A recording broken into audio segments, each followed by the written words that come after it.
Assalamualaikum warahmatullahi wabarakatuh. Pada pertemuan mata kuliah geometri dan pengukuran kali ini, kita akan mempelajari materi tentang segitiga.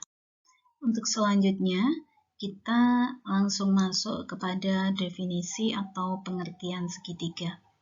Jadi, segitiga adalah poligon yang mempunyai 3 sisi, di mana titik sudutnya atau verteksnya merupakan titik di mana dua di antara sisi segitiga tersebut bertemu. Jadi dua sisi yang saling bertemu gitu ya, itu sebagai titik sudutnya. Kita akan lihat, misalkan di sini ada sisi AB, dia akan bertemu dengan sisi BC di titik B. Maka B ini adalah vertex.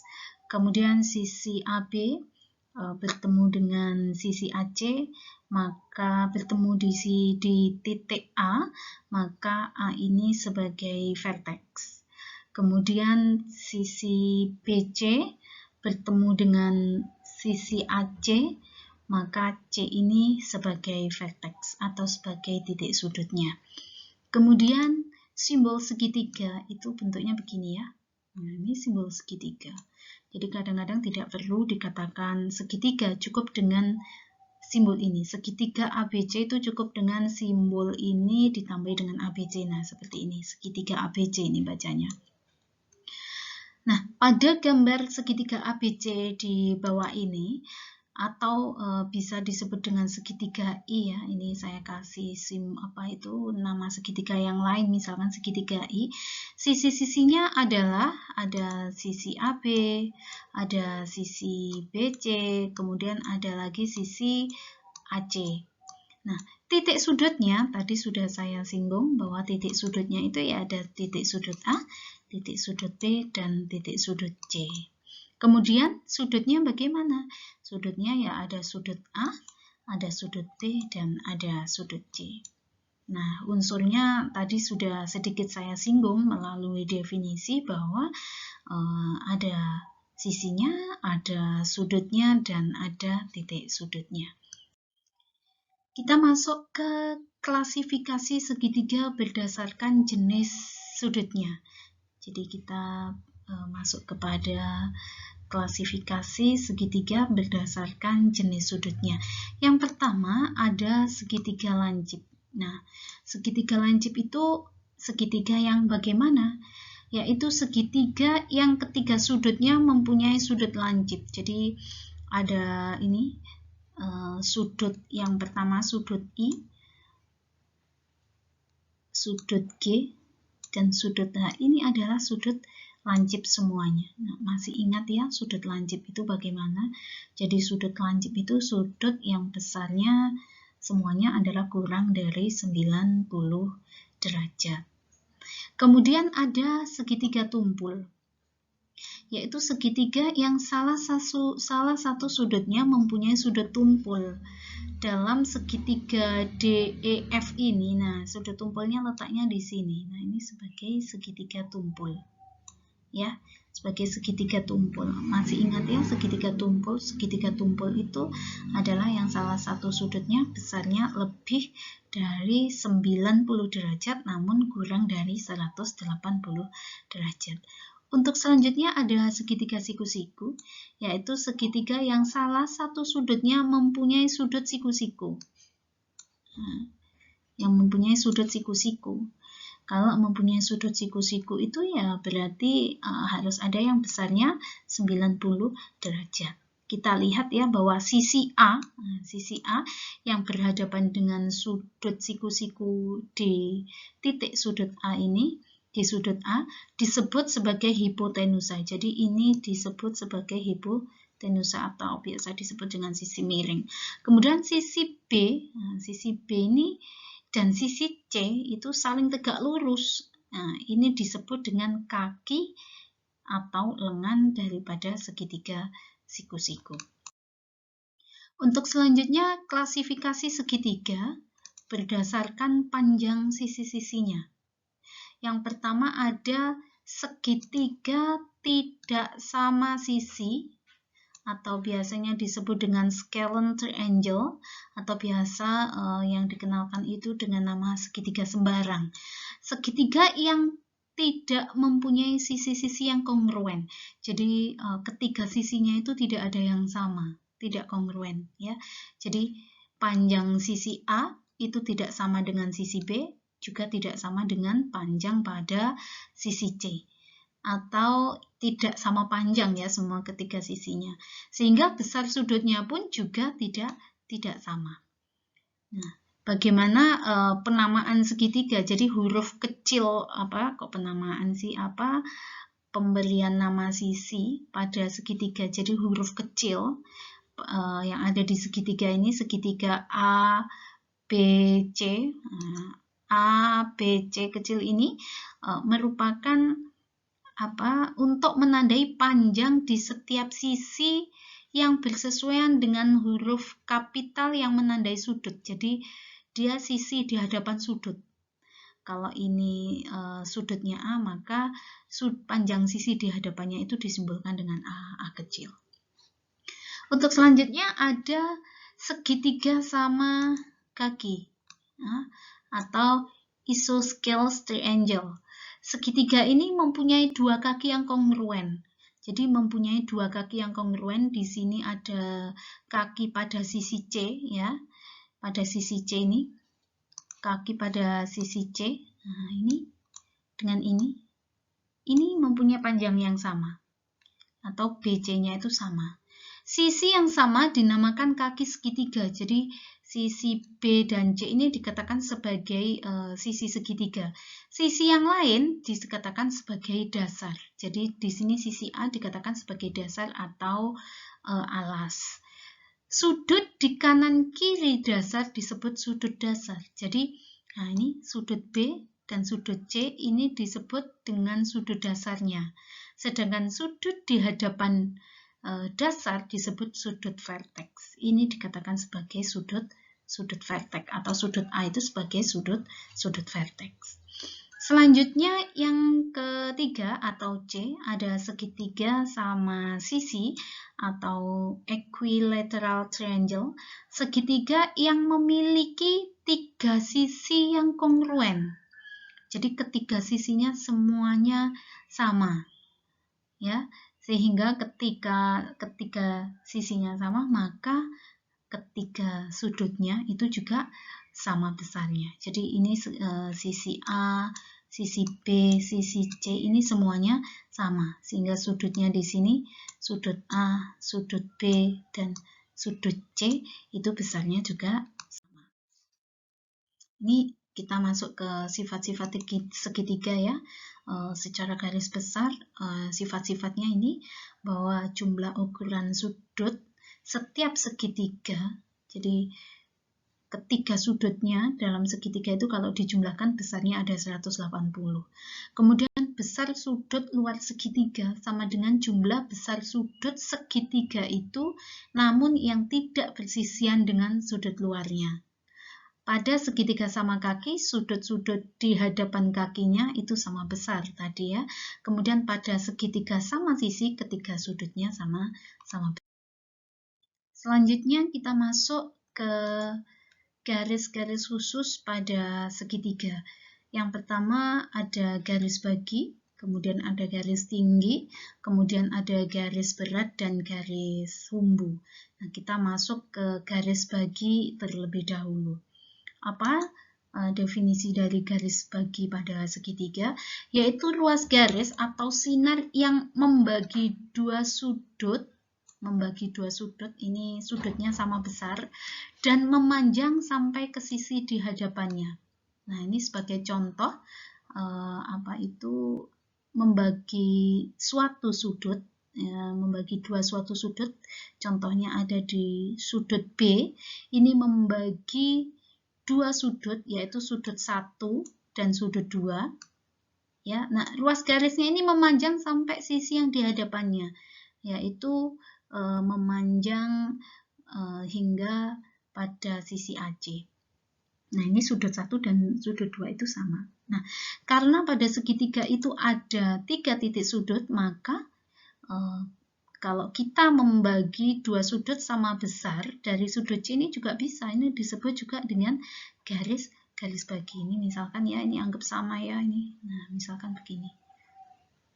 Nah, ini. Nah, sudutnya ini. Nah, misalkan ini E. Nah, misalkan ini saya kasih garis E, maka sudut yang ke satu di sini dan yang kedua ini juga mempunyai sama besar. Nah, misalkan dari titik sudut atau dari sudut A, nah, kita bagi sama besar ya, ini anggap sama. Nah, ini misalkan sudut 1, ini sudut 2. Nah, ini besarnya juga sama. Misalkan di sini F gitu. Jadi, kalau garis bagi itu dia membagi dua sudut yang sama besar. Nah, selanjutnya adalah garis tinggi. Garis tinggi itu adalah ruas garis dari titik sudut yang tegak lurus ya. Tegak lurus terhadap sisi di hadapannya. Jadi dia tegak lurus dengan sisi yang ada di hadapannya. Kalau ini dari titik sudut atau dari titik sudut B, ini tegak lurus terhadap, nah ini tegak lurus ya. Nah, ini tegak lurus BD nih, garis BD ini, ruas garis BD ini, dia tegak lurus dengan sisi AC. Nah, apakah hanya di situ? Tidak. Ketika dari ini, nah ini juga bisa tegak lurus ya. Aduh ya Allah. Anggap ini lurus ya. Nah, ini misalkan ini tegak lurus. Nah, ini dia tegak lurus di sini. Misalkan ini E. Nah, jadi garis tinggi CE ini dia tegak lurus terhadap sisi AB. Kemudian misalkan yang ini. Nah, ini misalkan ini tegak lurus juga. Nah, ini berarti garis tingginya, maaf ya ini kurang bagus. Nah, ini misalkan DEF ini. Nah, maka AF ini adalah sebagai garis tinggi. Garis tinggi AF ini tegak lurus dengan BC. Oke. Untuk selanjutnya, garis tinggi pada segitiga tumpul. Nah, ini bagaimana garis tinggi pada segitiga tumpul? Garis tinggi di kanan kiri sudut tumpul. Di kanan kiri sudut tumpul akan berada di luar segitiga. Jadi pada segitiga ABC ini, ada segitiga ABC atau yang diarsir ya. Nah, ini garis tingginya itu adalah BD dan CE. Ini garis tingginya. Garis tingginya BD dan CE yang terletak di luar segitiga. Jadi sisi-sisi sudut tumpul ini harus diperpanjang. Nah, dia akan tegak lurus ini, DE ini ya. DE tegak lurus dengan sisi AC. Kemudian kalau yang di sini tadi CE dia akan tegak lurus dengan sisi AB gitu. Jadi harus diperpanjang supaya bisa nampak garis tingginya pada segitiga tumpul. Kemudian garis berat pada segitiga, yaitu garis yang melalui sebuah titik sudut dan membagi sisi di hadapan sudut menjadi dua sama panjang. Jadi dia melalui dari sebuah titik sudut membagi sisi di hadapan sudut. Kalau kita dari titik sudut A, ini membagi sudut dari B dan C, sisi BC ini menjadi sisi yang sama panjang. Ini disebut sebagai garis berat. Untuk yang terakhir, garis sumbu pada segitiga, yaitu garis yang memotong tegak lurus salah satu sisi segitiga dan membagi sisi tersebut menjadi dua bagian yang sama panjang. Jadi dia tegak lurus dengan salah satu sisi segitiga, namun ini sudah membagi sama panjang. Dia tegak lurus. Nah, ini disebut sebagai garis sumbu. Ini garis sumbunya ini. Ini adalah garis sumbu. Oke, kita masuk kepada keliling dan luas segitiga. Jadi keliling segitiga ini merupakan jumlah semua panjang sisi segitiga. Jika diketahui, nah ini misalkan ada segitiga ABC dengan panjang sisinya ada A kecil, B kecil, dan C kecil, maka kelilingnya atau K-nya itu ya A, ditambah B ditambah dengan C. Selanjutnya yaitu luas segitiga. Luas segitiga kita akan mencoba menunjukkan bahwa luas segitiga itu rumusnya adalah setengah dikalikan alas dikalikan tinggi. Namun kita menggunakan dua pendekatan atau dua prinsip ya. Yang pertama yaitu menggunakan prinsip luas jajaran genjang dan yang kedua menggunakan prinsip luas persegi panjang. Baik, kita akan mulai dengan mengamati dua segitiga yang kongruen. Jadi untuk menunjukkan bahwa luas segitiga itu adalah setengah kali alas kali tinggi dengan menggunakan prinsip ini dibutuhkan dua segitiga yang saling kongruen. Yang pertama ada segitiga 1 dan yang kedua ada segitiga 2. Nah, setelah kita gabungkan jadinya adalah jajaran genjang. Kita lihat ya, ada pada gambar yang nomor 2. Nah, segitiga yang pertama tadi adalah segitiga ABD dan segitiga yang kedua adalah segitiga CDB. Nah, jika alas segitiga AB ini anggaplah misalkan A dan tingginya ini adalah T. Nah, ini adalah tinggi. Ini alasnya ya yang sebagai A tadi. AB ini adalah sebagai alas ya. Maka alas jajaran genjang ABCD. Jadi alas jajaran genjang ABCD itu sama halnya dengan alas segitiga ABC. Oke. Nah, karena daerah jajaran genjang, ya jajaran genjang ini kan terbentuk dari dua segitiga yang kongruen tadi. Maka luas dari jajaran genjang ini adalah luas dari segitiga yang pertama ditambah dengan luas dari daerah atau segitiga yang kedua. Oke. Nah, kita tahu bahwa luas jajaran genjang itu adalah alas dikalikan tinggi, yaitu alas dikalikan dengan tinggi. Nah, sehingga luas dari satu segitiga, misalkan segitiga ABD, ini luasnya yang setengah dikalikan alas dikalikan tinggi.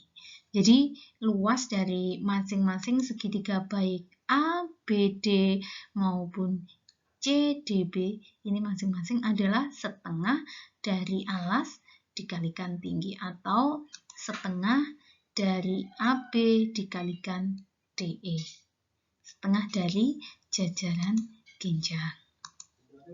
Oke, untuk selanjutnya yaitu prinsip dengan menggunakan luas persegi panjang. Jadi menemukan luas segitiga bahwa luasnya adalah setengah dikalikan alas dikali tinggi, tapi dengan menggunakan prinsip persegi panjang. Coba diamati segitiga yang ada di bawah ini. Ini adalah segitiga ABC. Ya, segitiganya A, B, C. Kemudian ada titik tengah CD. Nah, ini CD, di sini ada titik tengah, yaitu titik tengahnya E. Ya. Pada garis tinggi CD ini dibagi atau ada titik tengah C, D, ini yaitu titik E. Sehingga tinggi daripada CE ini adalah setengah T. Ini ED juga setengah T. Oke. Nah, setelah itu kita akan membuat garis. Nah, ini garis. Jadi dari titik E ini kita akan memotong ya garis yang sejajar dengan alasnya. Alasnya adalah AB. Nah, ini GF ini sejajar dengan AB. Kita akan memotong melalui titik E ini tadi. Kita potong. Ya. Nah, sepanjang dari panjang alas AB tadi. Nah, ketika sudah, maka di sini panjangnya BF itu sama halnya dengan panjang CF. Jadi, panjang dari B ke F itu sama dengan C ke F. Panjang dari A ke G, nah dari A ke G ini juga sama dengan panjang dari C ke G. Jadi dia akan membagi 2 sama panjang. Untuk selanjutnya, tolong diamati pada daerah yang pertama ini tadi. Kita akan memotong segitiga yang pertama, yaitu segitiga CEF. Nah, CEF ini akan kita potong. Jadi kita potong ruas garis C ke E dan E ke F. Kemudian ini akan kita letakkan pada daerah yang pertama ini, atau daerah BFE1. Ya, BFE1. Sehingga CF ya, sisi miringnya atau hipotenusanya ini akan berimpit dengan BF. Oke. Untuk selanjutnya kita akan memotong juga itu ruas garis CE dan EG. Sehingga CG, hipotenusa CG ini nantinya akan berimpit dengan AG. Jadi bangun daerah yang kedua ini akan kita letakkan di segitiga ini AGE2. Namun sisi miringnya ini harus berimpit dengan sisi miring yang ada di sini, yaitu CG berimpit dengan AG. Nah, kalau sudah maka akan terbentuklah sebuah persegi panjang. Nah, kita perlu tahu bahwa persegi panjang yang terbentuk adalah A, B, E1, E2. Nah, persegi panjang A, B, E1, E2 ini tadi, dia akan terbentuk dari segitiga. Ya, dari segitiga.